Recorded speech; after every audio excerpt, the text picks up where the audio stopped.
अच्छा जी। तो last time हम लोगों ने डेरिवेशन की थी इंडक्शन मोटर के इंड्यूस्ड टॉर्क इक्वेशन की। ठीक है, हमने एक ऐसी इक्वेशन निकाली थी जिसमें हमें टॉ इंड्यूस्ड का पता लग सके कि टॉ इंड्यूस्ड का जो है वो स्पीड के साथ क्या ताल्लुक है। जो हमने इक्वेशन निकाली वो हमने पहले ये देखा कि I2 की वैल्यू क्या निकलेगी, उस I2 को यूज करते हुए फिर हमने PAG की वैल्यू निकाली ताकि हम उसकी वैल्यू को पुट करके tau induced equals to PAG over omega synchronous से उस इक्वेशन तक पहुंच सकें, जिससे हमें ये अंदाजा हो कि हमारी जो इंडक्शन मोटर है इसकी जो टॉर्क स्पीड कर्व है वो किस तरह से होगी। ठीक है, तो इधर से जब हम आगे चलेंगे, अ, हमने कमेंट्स देखे, हमने ये कहा कि जो स्टार्टिंग टॉर्क है हमारी इंडक्शन मोटर का वो ऑलमोस्ट डबल है। जैसे अगर आपको यहाँ नज़र आ रहा हो तो जिस 100% जो लोड की बात हो रही है वो फुल लोड की बात हो रही है, यानी कि फुल लोड टॉर्क जो उसको काउंटर करना पड़ता है वो 100% पे आ रहा है। अब वो ये बोलता है कि जब स्टार्ट करते हैं मशीन को तो वो 200% तक स्टार्टिंग टॉर्क उसके पास अवेलेबल होता है, इंड्यूस टॉर्क उसके पास अवेलेबल होता है। इसका मतलब ये हुआ कि अगर मेरी मशीन जो है वो 10 newton metre maximum rated load torque जो था वो उसका दिया हुआ था, तो मेरी जो मशीन है वो 20 न्यूटन मीटर तक ऑलमोस्ट, अगर हम इस ग्राफ को देखें तो ये शो कर रहा है कि 20 न्यूटन मीटर तक भी लोड अगर उसके ऊपर पड़ा हुआ होगा तो वो इजीली टैकल करेगी और इजीली उसको स्टार्टअप कर लेगी। इसका मतलब ये हुआ कि इन जो ऑर्डिनरी सर्कमस्टांसिस में हम लोगों ने फुल लोड टॉर्क से ज़्यादा तो लोड उसके ऊपर नहीं डालना। इसका मतलब ये हुआ कि अगर 200% तक स्टार्टिंग टॉर्क हमारे पास अवेलेबल है इन इंडक्शन मोटर की, इसका मतलब ये होगा कि फुल लोड टॉर्क जो है वो कभी भी किसी भी वक्त जो है वो स्टार्टिंग कंडीशन में हमारी इंडक्शन मोटर बहुत ईजीली जो है वो उसको टैकल कर सकती है। ठीक हो गया। फिर हमने ये कहा कि जो टॉर्क और स्पीड है इसका जो आपस में रिलेशन है वो ऑलमोस्ट लीनियर है until pull out torque achieves. उसके बाद क्या होता है, when we surpass that pull out torque, फिर ये होता है कि उसके बाद अचानक से जो है वो हमारा जो ये कर्व है उसमें डिप आ जाता है और ओमेगा सिंक्रोनस के ऊपर जो है वो हमें पता है कि वो ऑलमोस्ट इक्वल्स टू क्या हो जाता है, जो टॉर्क है उसका वो जीरो हो जाता है। हमें पता है उसकी रीजंस हम बहुत दफा पढ़ चुके हैं। तो स्टार्टिंग टॉर्क वो बोलता है slightly larger than it's full load torque. तो ये कमेंट्स हमने इसके कल देख लिए थे। फिर हमने ये देखा था कि अगर हम पावर और टॉर्क दोनों को स्पीड के लिहाज से देखें तो हमें पता है कि पावर जो होगी वो पी कन्वर्टेड है, और पी कन्वर्टेड है तो ऑब्वियसली उसमें tau induced into omega M. Omega M क्या है? The speed with which your rotor is rotating. Obviously जब तक वो रोटेट नहीं करेगा तो हमें जो मैकेनिकल आउटपुट है वो नहीं मिलेगी। तो वो ये बात करता है कि अगर हम पावर के कर्व को देखें तो वो जैसे जैसे स्पीड कम होगी इसका मतलब है कि ओमेगा एम की वैल्यू जो है वो कम हो रही है। And the value of P converted is the product of tau induced and omega M. If the value of omega M is decreasing that means the value of power converted is also decreasing. तो जैसे जैसे speed increase होती है वो power की value जो है हमारे पास वो इंक्रीज होती रहती है as it is a product of torque as well as omega M. हो क्या रहा है कि इस जगह पे अगर आप देखो तो ये जो स्लोप है वो बड़ी ज्यादा है as compare to the slope of torque.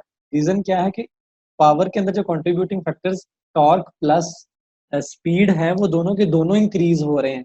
अगर आप इस तरफ को मूव करोगे तो इन ओमेगा एम की वैल्यू भी बढ़ रही है, सिमिलरली टॉ इंड्यूस्ड की वैल्यू जो है वो भी बढ़ रही है, इसलिए इसकी स्लोप जो है इसकी बढ़ने का रेट जो है वो ज्यादा है एज कम्पेयर टू टॉर्क। ठीक हो गया।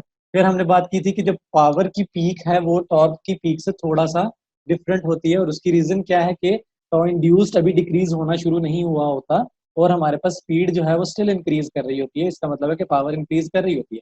फिर जैसे ही टॉ इंड्यूस्ड डिक्रीज होना शुरू होता है और बड़ी तेजी से डिक्रीज होता है उस वक्त पे जाके फिर हमारी जो पी कन्वर्टेड की वैल्यू है वो भी डिप जो है वो शो करती है। तो ये चीज हम कल डिस्कस कर चुके थे। फिर वो ये बोलता है कि अगर इस ग्राफ की तरफ आप देखें तो आपको रीजन्स नजर आ रहे हैं, एक ब्रेकिंग रीजन नजर आ रहा है, एक मोटर रीजन नजर आ रहा है और एक जनरेटर रीजन नजर आ रहा है। हमें पता है कि tau induce in case of motors must have to enforce the rotary motion of the rotor. जब मोटर एक्शन होगा तो टॉ इंड्यूस्ड की जो हमारे पास डायरेक्शन होगी it will be in the direction of the rotation of your rotor, while in case of generator हमने कहा था कि जो टॉ इंड्यूस्ड है it will oppose the motion of your rotor because you are rotating that rotor with the help of an external input source, तो आप क्या कर रहे हो, बाहर वाले एक्सटर्नल इनपुट सोर्स से उसको रोटेट करवा रहे हो, और उस केस में जो इंड्यूस टॉर्क पैदा होता है वो हमें पता था कि वो हमेशा अपोज करता है। हमने इस चीज़ का अंदाज़ा लगाया था कि अगर हमें एक सिनेरियो दे दिया जाता है जिसके अंदर हमारे पास एक मशीन है वो वर्क कर रही है, तो हम सबसे पहले ये देखते हैं कि हमारी जो टॉ इंड्यूस्ड है उसकी जो डायरेक्शन है वो क्या है। इधर that direction is supporting the direction of rotation of your rotor, और the direction of torque induced is opposing the rotary motion of your rotor. तो अगर अपोज कर रही है तो हमने कहा था it must be acting as a generator, और अगर वो उसको सपोर्ट कर रहा है तो हमने कहा था it must be acting as a motor. That make sense, ठीक हो गया। अब इस केस में वो ये बोलता है कि जब तक मोटर जो है हमें पता है स्टॉल कंडीशन से 0 आरपीएम से up to the synchronous speed motor action चलता है। लेकिन वो कहता है कि जैसे ही हमें पता है कि जो एक नॉर्मल ऑपरेटिंग सिनेरियो है हमारी इंडक्शन मोटर का, उसमें हमारी मोटर कभी भी सिंक्रोनस स्पीड से ऊपर जो है वो नहीं जा सकती। अगर हमारी मोटर जो है वो सिंक्रोनस स्पीड से ऊपर गई है, इसका मतलब यह है कि वो अपने बलबूते पर कभी भी उससे ऊपर जो है वो उसकी वैल्यू जो है वो नहीं जा सकती थी। और अगर वो गई है तो इसका मतलब है there is some external input. इसका मतलब ये हुआ कि if your the rotor of your induction motor is rotating at a speed which is more than the synchronous speed, then that means that machine is acting as a generator। तो वही चीज़ हमें यहाँ पे नजर आ रही है। अगर हम यहाँ पे देखें तो ये हमारा सिलसिला जो चला था, ये वाला वो कर्व है जो हमने अभी पिछली जो है वो उसके अंदर देखा, ग्राफ के अंदर देखा, ये जो मोटर रीजन का था। फिर क्या हुआ, जीरो से हमारी जो है वो स्पीड इसकी स्टार्ट हुई, बढ़ती गई बढ़ती गई बढ़ती गई और एन सिंक्रोनस तक आई। एट एन सिंक्रोनस हमें पता था टॉ जो है हमारे पास वो जीरो हो जाता है। फिर once the value of speed increases from omega synchronous या एन सिंक्रोनस, तो उसके बाद हमें पता है कि मोटर एक्शन जो है वो तो हो नहीं सकता, क्योंकि मोटर एक्शन में हमारी स्पीड जो है इंडक्शन मोटर की वो कभी भी मेगा सिंक्रोनस से ऊपर नहीं जा सकती। तो इसका मतलब ये हुआ कि अब जो टॉ इंड्यूस्ड है वो अपोज कर रहा होगा हमारी direction of motion of rotor को। तो ये जो रीजन स्टार्ट हो जाएगा beyond the synchronous speed, that will be generator region. और टॉ इंड्यूस्ड की अगर आप पीक देखो तो पहले टॉ इधर को जा रहा था जो कि पॉजिटिव इन वैल्यू था, अब जो टॉ है वो नेगेटिव की तरफ जा रहा है, which is obviously opposite in the direction of torque induced which was produced in the motor region. तो मोटर रीजन में अगर पॉजिटिव था तो जनरेटर रीजन में हमारे पास टॉर्क जो है वो नेगेटिव की तरफ, नीचे की तरफ जा रहा है। और जैसे जैसे स्पीड इंक्रीज होती जा रही है, इंड्यूस टॉर्क जो है जो अपोज करता है उसको बढ़ता जा रहा है, और फिर उसके बाद आगे इस तरह से शो हो जाता है। तो ये वाला जो रीजन हमारे पास हुआ वो जनरेटर रीजन हुआ, ठीक है। अब एक तीसरा रीजन है जिसको हम ब्रेकिंग रीजन बोलते हैं। अब ब्रेकिंग रीजन में क्या होता है, ये BRAKING है, यानी कि ये BREAK वाला ब्रेक नहीं है, बल्कि ये BRAKE वाला ब्रेक है, जो मोटरसाइकिल की ब्रेक, साइकिल की ब्रेक, रोकने वाली ब्रेक की बात होती है। तो यहाँ तक हमें नजर आ गए दो रीजन, हमें पता लग गया कि मोटर रीजन कैसे एक्ट करती है, जनरेटर रीजन कैसे एक्ट करती है। ब्रेकिंग रीजन के बारे में हम थोड़ा सा देखते हैं। अब वो कहता है कि if a motor is turning backwards relative to the direction of magnetic field, ये कब हो सकता है, ये कह रहा है कि मोटर जो है वो टर्न कर रही हो opposite in direction of rotation of your magnetic field. मतलब हमें अगर दोबारा से सारे के सारा सिनेरियो वापस लेके आए जो इंडक्शन मोटर के ऑपरेशन के अंदर था, तो हमें पता है कि जो स्टेटर है उसकी मैग्नेटिक फील्ड रोटेट करती है, जिसकी वजह से रोटर के अंदर ईएमएफ इंड्यूस होता है, उसकी वजह से करंट पास होता है, करंट की वजह से बी आर पैदा होता है, बी आर और बी एस जो है एक दूसरे के साथ इंटरैक्ट करते हैं, और बी आर बेसिकली फॉलो करता है बी एस को, और हमारी मोटर जो है वो घूमना शुरू कर देती है। ये बात हमें ऑलरेडी पता है। अब वो कहता है कि अगर जो रोटर की रोटेशन की डायरेक्शन है वो बैकवर्ड हो, वो अपोजिट हो to the direction of stator, तो हमें पता है कि ये इस तरह से तो पॉसिबल नहीं है। अगर हम स्टेशनरी पोजीशन से स्टार्ट करने के बाद लेके जाते हैं तो हमें पता है कि बी आर जो है उसने हमेशा फॉलो करना है बी एस को, और वो हमेशा इन the direction of rotation of magnetic field होगा जो स्टेटर की वजह से पैदा हुई है। लेकिन ये जो बात कर रहा है कि उसकी डायरेक्शन उलट हो उसके direction of rotation of magnetic field के, वो सिनेरियो कब आ सकता है। वो सिनेरियो इस तरह से आ सकता है कि ऑलरेडी ऑपरेटिंग कंडीशन के अंदर हमारी जो मोटर है वो काम कर रही हो, उसके काम करते करते मैं अचानक से क्या करूं, मैं अचानक से, यानी काम कर रही है का मतलब यह है कि मेरा रोटर जो है वो मूव कर रहा है, बी आर फॉलो कर रहा था बी एस को almost close to synchronous speed, वो चल रही थी, वर्किंग कंडीशन में थी। मैंने क्या किया, मैंने अचानक से जो स्टेटर के 3 फेजेस थे, उनमें से 2 को फ्लिप कर दिया, मतलब कि चेंज कर दिया। अगर मैंने उनमें से 2 को चेंज कर दिया तो क्या होगा, एट दैट वेरी मोमेंट हमारे पास क्या होगा, direction of rotation of our magnetic field reverse हो जाएगी। ये बात हम प्रूव कर चुके हैं कि अगर मैंने direction of rotation of magnetic field को रिवर्स करना है, तो मैं कोई से 2 फेजेस जो हैं, उनको आपस में इंटरचेंज कर दूंगा, तो मेरी जो रोटेशन है मैग्नेटिक फील्ड की, उसकी डायरेक्शन जो है वो अपोजिट हो जाएगी।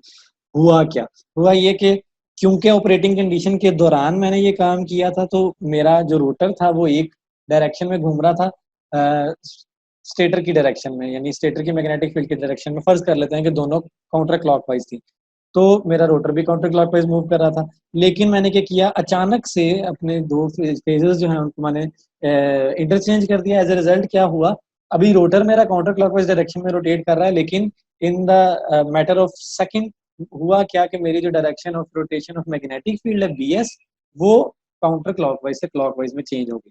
अब क्या होगा, अब वो जो वी था वो बहुत ज्यादा हो जाएगा। बहुत ज्यादा कैसे हो जाएगा, हमें पता है कि वी रिलेटिव मोशन थी, रिलेटिव मोशन थी। और रिलेटिव मोशन किसकी और किसके दरमियान में थी, रोटेशन, जो मैग्नेटिक फील्ड की रोटेशन है, और जो हमारे पास अ, क्या उसका नाम है, रोटर है, उसके दरमियान में, या रोटर की बार है जिसके अंदर ईएमएफ पैदा हो रहा है, उसके दरमियान में। अब चूंकि डायरेक्शन दोनों की रिवर्स हो गई है, तो एक तो वी की जो हमारे पास वैल्यू है वो काफी ज्यादा हो जाएगी। सेकेंडली उसकी डायरेक्शन अपोजिट हो जाएगी, क्यों, क्योंकि दोनों की डायरेक्शन जो है वो अब रिवर्स है, दोनों की डायरेक्शन एक दूसरे के अपोजिट है।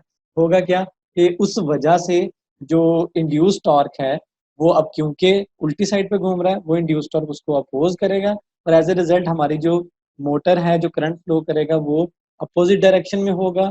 वो उस रोटेशन को अब सपोर्ट नहीं करेगा बल्कि अपोज करेगा, ऑब्वियसली, क्योंकि direction of rotation of magnetic field उलट गई है। तो जो टॉ इंड्यूस की डायरेक्शन है वो भी उलट जाएगी, जिसकी वजह से क्या हुआ कि वो जो वही टॉ इंड्यूस जो पहले उसको सपोर्ट कर रहा था, अब उसको अपोज करेगा, और हमारी जो मोटर है वो बड़ी तेजी से जो है वो, क्या उसका नाम है, ब्रेक लगाएगी, रुकेगी, और वो फिर उल्टी डायरेक्शन में घूमना, अगर मैं उसके बाद डिस्कनेक्ट नहीं करता तो फिर वो उल्टी डायरेक्शन में घूमना शुरू कर देगी। वो दोबारा से बी आर जो है उसको, बी एस को फॉलो करना शुरू कर देगा। तो हुआ क्या कि काउंटर क्लॉकवाइज डायरेक्शन में दोनों मूव कर रही थी, मैंने अचानक से स्टेटर की डायरेक्शन को बदल दिया, काउंटर क्लॉकवाइज से क्लॉकवाइज कर दिया, जिसकी वजह से ईएमएफ जो इंड्यूस्ड हो रहा था उसकी पोलैरिटी रिवर्स हो गई, आई जो था वो उल्टा हो गया, टॉ इंड्यूस की डायरेक्शन जो है वो अपोजिट हो गई। फोर्सेस जो हैं जो पहले उसको काउंटर क्लॉकवाइज मूव करवा रही थी, अब अचानक से उलट हो गई, उसको क्लॉकवाइज मूव करवाने के चक्करों में लग गई।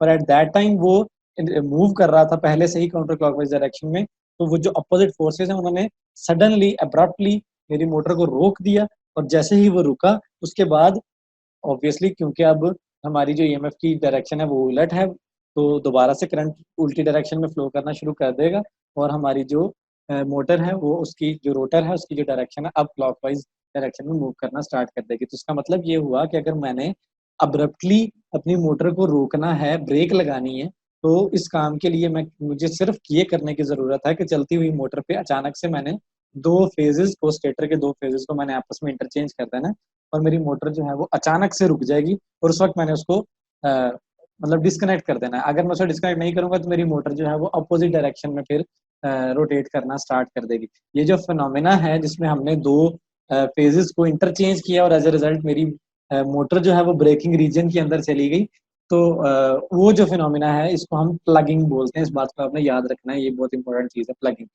ठीक है, तो वो रीजन जो है आपको यहाँ नजर आ रहा है, ब्रेकिंग रीजन। यहाँ अगर आप देखो तो जो इंड्यूस टॉर्क है उसकी वैल्यू पॉजिटिव की तरफ ही है, लेकिन जो डायरेक्शन ऑफ स्पीड है वो आपको माइनस की तरफ जाती हुई नजर आ रही है। इधर अगर पॉजिटिव एनसिंक्रोनस था तो इस साइड पे ऑब्वियसली नेगेटिव एनसिंक्रोनस होगा, यानी कि ये अपोजिट डायरेक्शन की तरफ मूव कर रही है।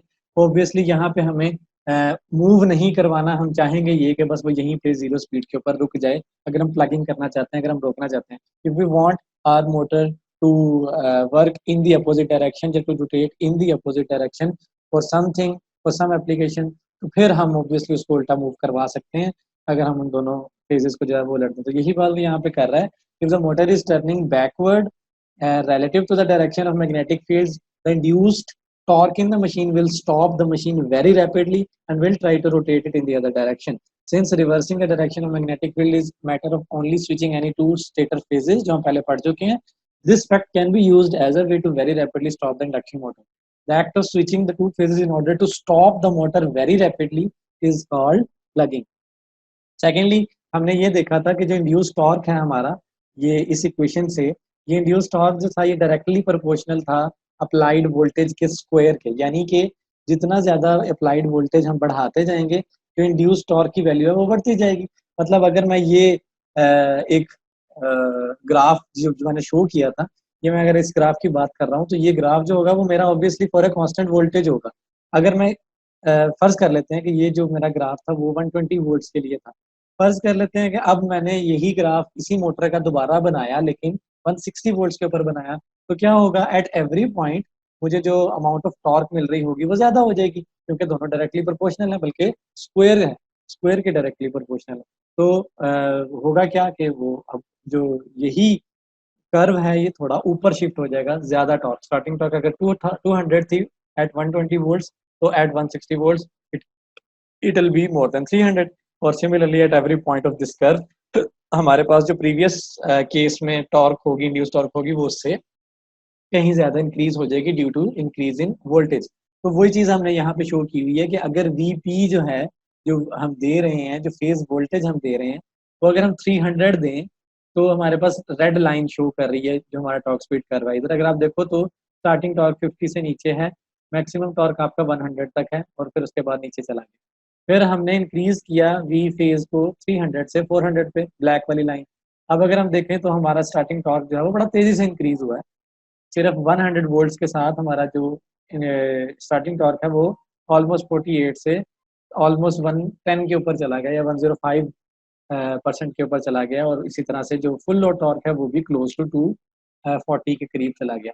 फिर हमने क्या किया, वी फेज को और बढ़ा दिया, 600 कर दिया, तो हमें जो टॉर्क थी एट एवरी पॉइंट वो वैल्यू जो है वो अब ज्यादा मिल रही है. ठीक है, तो अगर हम देखें तो हम टॉर्क इंड्यूस्ड अगर ज्यादा करना चाहते हैं तो इसका मतलब है हम वोल्टेज को इंक्रीज करें, तो हमें इंड्यूस्ड टॉर्क की value at every point, at every speed, corresponding speed जो है वो हमें जो amount of torque that we receive that is being induced in your induction motor, it should be higher than the one in which your phase voltage was low.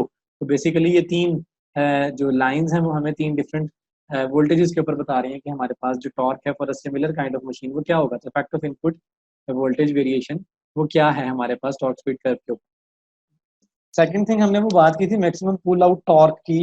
ये maximum pull out torque जो थी, ये जो कोहान type चीज थी, ये जो peak type चीज थी, ये अगर हमने कैलकुलेट करनी हो for a certain induction motor कि ये कितनी होगी, ताकि क्योंकि ये तो बहुत जरूरी है, हमें पता होना चाहिए, क्योंकि ये वो लास्ट लिमिट है जिससे ज्यादा टॉर्क हमने उसको नहीं देना, अदरवाइज जो मोटर है वो हमारे स्टॉल कंडीशन में चली जाएगी और मोटर बहुत ज्यादा करंट लेगी और एज ए रिजल्ट हमारी वाइंडिंग जल जाएगी. तो इस पॉइंट का पता होना हमें लाजमी है. तो अब हमारा नेक्स्ट जो काम है वो ये है कि हम एक ऐसी एक्सप्रेशन ड्राइव करें कि हम इसकी वैल्यू निकाल सकेंगे for the value of pull out torque for an induction motor जो है वो किस तरह से कैलकुलेट की जा सकती है.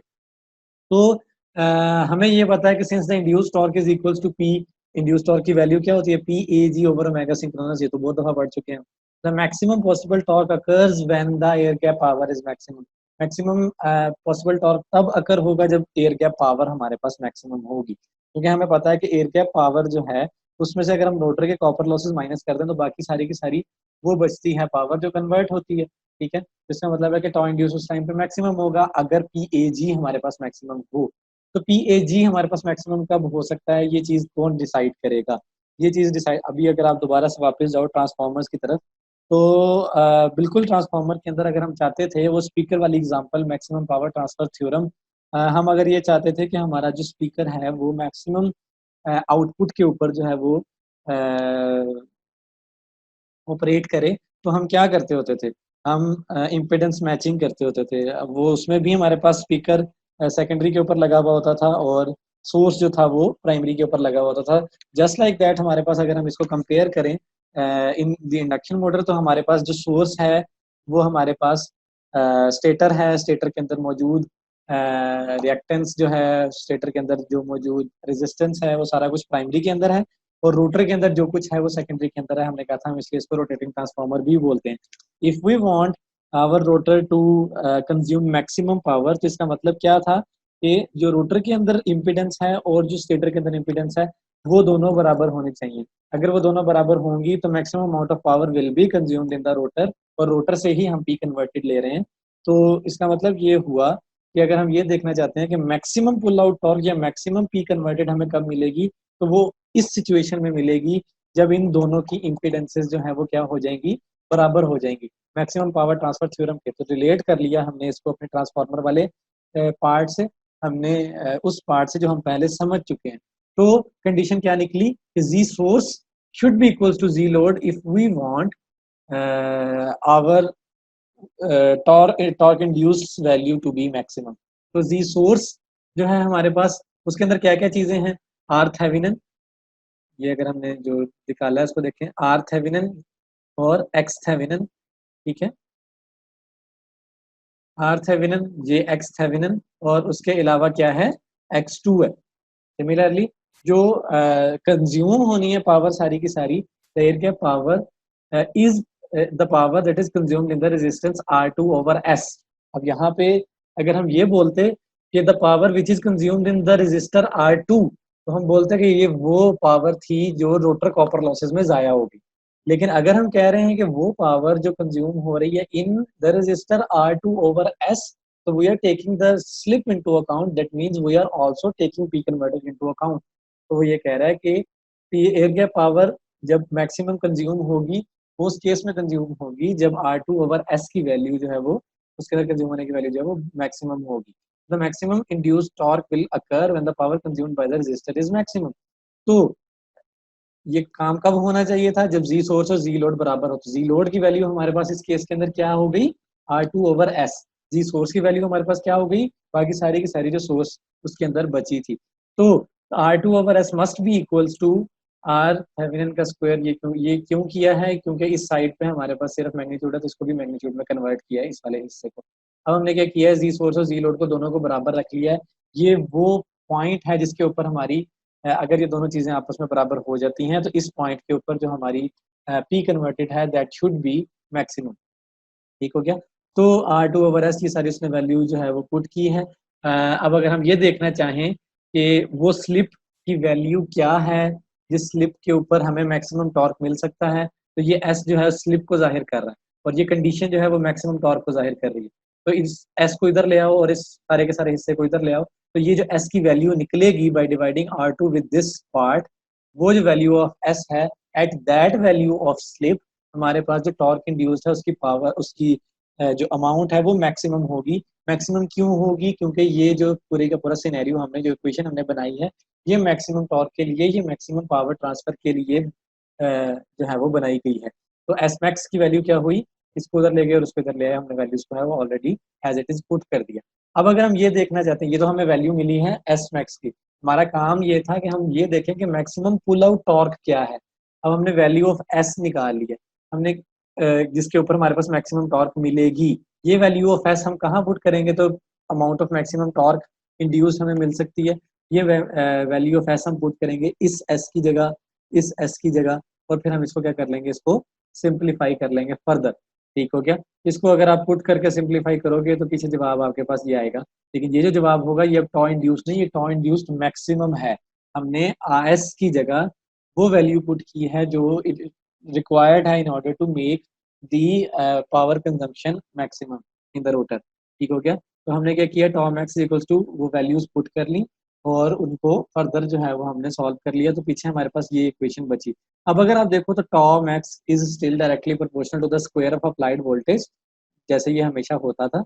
It is inversely proportional to the value of R Thevenin. R Thevenin क्या है, जो हमारी स्टेटर की रेजिस्टेंस है, and it is inversely proportional to the value of X Thevenin as well as the value of x2। अगर आप इस सारे के सारे सिनेरियो को देखो तो एक्स थेवेनिन जो है वो रिएक्टेंस है स्टेटर की, x2 जो है वो रिएक्टेंस है रोटर की, आर थेवेनिन जो है वो रेजिस्टेंस है स्टेटर की। इस पूरे के अंदर जो एक हमें ऑड सी चीज नजर आती है वो ये नजर आती है कि the value of slip, the value of maximum slip जिसके ऊपर हमारी मैक्सिमम टॉर्क आनी है, वो जरूर डिपेंड कर रही है रोटर की रेजिस्टेंस के ऊपर। यानी कि रोटर की रेजिस्टेंस ज्यादा जितनी ज्यादा होगी, जो एस मैक्स की वैल्यू है वो भी उतनी ज्यादा होगी। यानी कि जितनी ज्यादा होने का मतलब यह है कि हमारी जो स्पीड है उतनी कम होगी। लेकिन अगर हम टॉ मैक्स को देखें तो टॉ मैक्स जो है वो independent of the value of R2 है। उसको फर्क नहीं पड़ रहा कि हमारे पास जो R2 है या जो रेजिस्टेंस ऑफ रोटर है, उसके बदलने से जो इंड्यूस टॉर्क है, induced maximum pull out torque है, उसको उसके ऊपर कोई इफेक्ट जो है वो नहीं पड़ रहा। इसका मतलब ये होगा कि अगर हम अपनी रेजिस्टेंस को बदलेंगे, रोटर की रेजिस्टेंस को बदलेंगे, तो टॉ मैक्स के ऊपर कोई खास इफेक्ट जो है वो नहीं होना चाहिए। हाँ, एस मैक्स के ऊपर उसका इफेक्ट जो है वो लाजमी होगा। तो वो ये बोलता है the maximum torque is proportional to the square of supplying voltage V Thevenin के स्क्वायर के and is also inversely related with the size of the stator impedances. Stator की इम्पिडेंसेस से जो है वो इनवर्सली प्रोपोर्शनल है। ऑल्सो द रोटर रिएक्टेंस जो X2 यहाँ पे आपको नजर आ रही है। तो स्टेटर की इम्पीडेंस जो है जितनी कम होगी, उतना जो मैक्सिमम टॉर्क जो है वो ज्यादा प्रोवाइड कर सकेगा। स्टेटर की इम्पीडेंस जितनी ज्यादा होगी, उतना ये टॉ मैक्स की वैल्यू जो है वो कम प्रोवाइड कर सकेगा। ठीक है। Note that the slip at which the maximum torque occurs directly proportional to the rotor of resistance. Slip जो है वो डायरेक्टली प्रोपोर्शनल है to the rotor resistance, but the value of maximum torque is independent of the value of rotor resistance. लेकिन जो value of maximum torque है वो independent है from the value of rotor resistance. तो अगर हम rotor resistance की value बढ़ाएं तो मैक्सिमम जो टॉर्क है उसकी वैल्यू के ऊपर कोई इफेक्ट नहीं पड़ना चाहिए। ये चीज अगर आप देखो इसके अंदर आपको नजर आ रही है।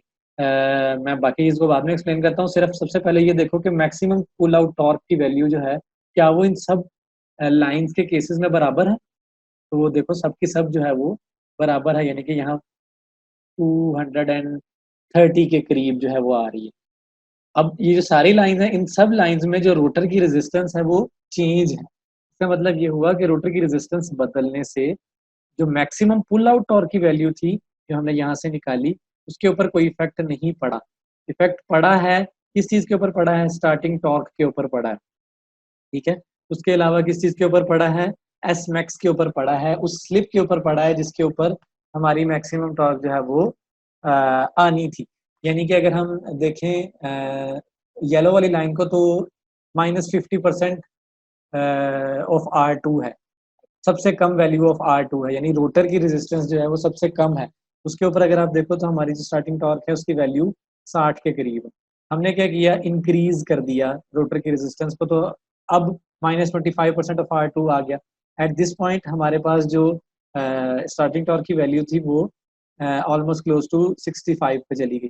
फिर हमने क्या किया? फर्दर इंक्रीज कर दिया, जो ओरिजिनल R2 की वैल्यू थी उसके ऊपर ले गए ब्लैक, यानी कि 105 जो हमने पहले देखी थी। फिर हमने R2 की वैल्यू से 25% वैल्यू R2 की और इंक्रीज कर दी, रेड वाली वैल्यू आ गई।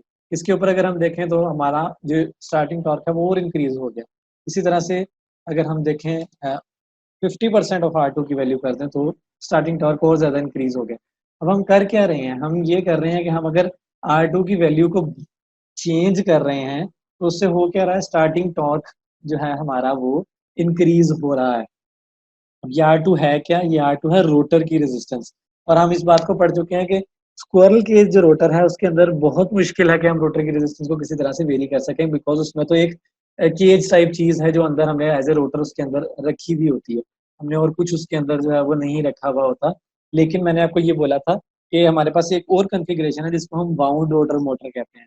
और वाउंड रोटर मोटर के अंदर हमने 3 स्लिप रिंग्स अटैच किए होते हैं, जिसके साथ स्लिप रिंग्स के को यूज करते हुए हम उनके दरमियान में एक रेजिस्टेंस की वैल्यू डाल सकते हैं। अगर हम डाल दें तो फिर हम क्या कर रहे होंगे? हम रोटर की रेजिस्टेंस को by means of a variable resistance increase या डिक्रीज कर सकेंगे, जिसकी हमने कॉन्फ़िगरेशन पहले देख चुके हैं हम 2-3 दफा। ठीक हो गया? तो उसको करने से अब हमें पता लगा कि उसको करने से हुआ क्या है। उसको करने से हुआ ये है कि हमारा जो स्टार्टिंग टॉर्क था वो इंक्रीज कर गया है। ठीक है। वही मोटर जो थी, जो 60 न्यूटन मीटर जो है वो सपोर्ट कर सकती थी, जब मैंने उसकी वैल्यू ऑफ R2 को इंक्रीज कर दिया तो अब वो स्टार्टिंग में 80 को सपोर्ट कर रही है। मैंने उसको R2 के बराबर कर दिया तो अब वो 105 को कर रही है। फिर मैंने R2 से इंक्रीज कर दिया तो वो और ऊपर जा रही है। लेकिन इसका नुकसान भी होगा। स्टार्टिंग टॉर्क तो हमारा इंक्रीज हो गया, जिसका मतलब यह है कि स्टार्टिंग करंट हमारा इंक्रीज हो जाएगा, लेकिन क्योंकि the value of R2 is increasing, उसकी वजह से जो इनएफिशिएंसी है toward the normal operating condition वो जो है वो बढ़ जाएगी, वो इंक्रीज हो जाएगी। और इसका मतलब ये होगा कि हमें कुछ इस तरह की सिचुएशन करनी पड़ेगी कि अगर मुझे बहुत ज़्यादा हाई स्टार्टिंग टॉर्क चाहिए तो मैं स्टार्ट में रेजिस्टेंस की वैल्यू दूं ताकि स्टार्टिंग टॉर्क मेरा ज़्यादा से ज़्यादा हो और स्टार्टिंग करंट मेरा लिमिट हो सके। लेकिन once my rotor starts to move, मैं ये चाहूँगा कि मैं सारी की सारी जो रेजिस्टेंस मैंने रोटर को दी थी अब मैं उसको ज़ीरो कर दूं ताकि जो मेरे लॉसेस हैं रोटर के अंदर उसको मैं अपना मिनिमाइज कर सकूं। ठीक हो गया? तो ये एक तरीका है, ये एक यूज है वाउंड रोटर मोटर का, जो क्या उसको बोलते हैं, बेहतर है as compare to squirrel cage motor. लेकिन हम पहले बात कर चुके हैं कि वाउंड रोटर मोटर जो हमारे पास है that is too expensive when we compare it with the normal cage rotor motor. ठीक हो गया? तो इसके साथ स्लिप रिंग्स लगते हैं, इसकी मेंटेनेंस कॉस्ट बहुत ज़्यादा है, हमें उतना ज़्यादा देखना पड़ता है, 3 डिफरेंट वाइंडिंग्स करनी पड़ती हैं। पहले ही कॉस्टली है, फिर मेंटेनेंस कॉस्ट भी हैं, फिर उसको स्लिप रिंग्स की जो है वो कॉस्ट जो है वो अलग हैं, उसको मॉनिटर करने की कॉस्ट जो होंगी वो अलग होंगी। तो बहुत कम जो है हम इसको यूज़ करते हैं। एक दो मेथड्स और भी हैं जिससे हम केज रोटर को ही कन्वर्ट कर लेते हैं, कन्वर्ट नहीं कर लेते, जिससे हम केज रोटर को ही वेरिएबल रेजिस्टेंस रोटर के तौर पे भी इस्तेमाल कर सकते हैं। वो अगर मैं आपको सिर्फ हल्का सा उसका कॉन्सेप्ट देता जाऊं तो उसमें ये होगा कि जो हमारी रोटर बार्स हैं वो अगर जितना ज़्यादा क्लोज होंगी टुवर्ड्स द स्टेटर, इसका मतलब है कि दरम्यान में एयर गैप उतना कम है। एयर गैप जितना कम होगा इसका मतलब है कि जो लॉस हो रहा है फ्लक्स का in between these two things, in between that in the air gap that is in between them, वो जो फ्लक्स लॉस है वो कम से कम होगा। इसका मतलब क्या है, अगर फ्लक्स लॉस लॉस कम से कम होगा तो x2 की वैल्यू है, जो लीकेज रिएक्टेंस की वैल्यू थी, वो हमारे पास कम से कम होगी। अगर हम उसको बढ़ाना चाहते हैं तो हम क्या करेंगे, हम अपने रोटर को मूव कर लेंगे, जो बार्स हैं उसको मूव कर लेंगे थोड़ा और दूर। दूरी इख्तियार करने से क्या होगा कि जब हम उसको दूर कर लेंगे तो जो दरमियान में पार्ट बच गया जहाँ फ्लक्स लूज होता है अब वो ज़्यादा हो गया, क्योंकि एयर गैप जो इंक्रीज हो गया, हम अंदर ले गए हैं बार्स को। अंदर लेके जाने की वजह से वो जो एयर गैप है वो इंक्रीज हो गया। इंक्रीज होने की वजह से जो रिएक्टेंस होगी, जो लीकेज रिएक्टेंस होगी, वो बढ़ जाएगी x2 की वैल्यू। लेकिन हमें ये पता है कि वो जो लीकेज रिएक्टेंस है that is also dependent on the frequency of the rotor. ठीक है? और जब स्टार्टिंग कंडीशन होगी तो स्टार्टिंग कंडीशन में तो जो रोटर की फ्रीक्वेंसी है वो बराबर होती है स्टेटर की फ्रीक्वेंसी के, और मैक्सिमम होती है। उस टाइम पे स्टार्टिंग कंडीशन में वो जो रिएक्टेंस होगी वो मैक्सिमम होगी। लेकिन once the rotor starts moving, वो जो फ्रीक्वेंसी है वो नीचे गिरना शुरू हो जाती है, हमें पता है हमेशा की तरह। जब रोटर की फ्रीक्वेंसी नीचे गिरना शुरू होगी तो वो जो रिएक्टेंस की वैल्यू है x2 की, उसमें भी एफ आर आता था, और एफ आर जैसे नीचे गिरना शुरू होगा तो रिएक्टेंस की वैल्यू विद इंक्रीजिंग स्पीड नीचे गिरना शुरू हो जाएगी। अब हुआ क्या है कि जैसे जैसे स्पीड बढ़ती गई वो रिएक्टेंस की value due to drop in frequency, वो रिएक्टेंस की वैल्यू भी नीचे आती गई। और वो नीचे आती गई तो opposition in the flow of current जो है वो कम से कम होती गई। वही काम जो हम करना चाह रहे थे by using wound rotor motor and by using slip rings and by connecting an external resistance, और फिर भी हमें जरूरत पड़ती थी कि हम खुद पहले उसको मैक्सिमम करें ताकि मैक्सिमम टॉर्क आए, और फिर उसको हम मिनिमम करें ताकि हम नॉर्मल ऑपरेशन की तरफ जा सकें। वो सारी की सारी चीज हमने एक कॉन्सेप्ट के अंदर इसके अंदर डाल ली है। अब हमें ना स्लिप रिंग्स की जरूरत है, अब हमें ना ही ह्यूमन इंटरवेंशन की जरूरत है कि वो बार बार उसको मैक्सिमम करे जब वो स्टार्ट हो जाए और फिर उसको जीरो करे। Automatically by using the concept of reactance हमने ये काम कर लिया है कि क्योंकि वो डायरेक्टली प्रोपोर्शनल था टू द फ्रीक्वेंसी, हमने रेजिस्टेंस को यूज करने के बजाय रिएक्टेंस को इस्तेमाल कर लिया है। दोनों की दोनों चीजें बेसिकली काम तो यही कर रही हैं, अपोज कर रही हैं करंट फ्लो को। रिएक्टेंस को यूज किया तो एट स्टेशनरी कंडीशन जहां हमें ज्यादा अपोजिशन चाहिए थी, वो जो हमारी फ्रीक्वेंसी थी वो ऑलरेडी मैक्सिमम थी, तो जो रिएक्टेंस थी वो मैक्सिमम थी। जब वो मूव करना स्टार्ट कर दिया उसने तो फ्रीक्वेंसी डाउन होना शुरू हुई, फ्रीक्वेंसी डाउन होना शुरू हुई तो रिएक्टेंस भी डाउन होना शुरू हो गई। तो ऑटोमेटिकली जो अपोजिशन थी वो कम होना शुरू हो गई और हमारी मशीन जो है वो नॉर्मल ऑपरेशन की तरफ जाना स्टार्ट हो गई। तो ये एक इंतहाई बेसिक सा कॉन्सेप्ट मैंने आपको दिया है कि हमने वही काम जो हम माउंट रोटर मोटर से, एक एक्सपेंसिव मोटर से, एक हाई मेंटेनेंस कॉस्ट वाली मोटर से ले रहे थे, वो चीज हमने ऑटो विद ह्यूमन इंटरवेंशन वो चीज़ हमने ऑटोमेटिकली यहाँ पे एक सिंपल से कॉन्सेप्ट से इसके अंदर इनकॉर्पोरेट कर ली है। तो इस तरह के कई मेथड्स हैं जो हम आई विश के पढ़ते लेकिन हम नहीं पढ़ेंगे। थोड़े वो I will leave it up to you, अगर आप उसको देखना चाहते हैं तो आप ज़रूर देखें, नहीं देखना चाहते तो मैं मजबूर आपको नहीं करूँगा। तो फिलहाल यहाँ पे हम हमारा लेक्चर जो है वो ख़त्म करते हैं।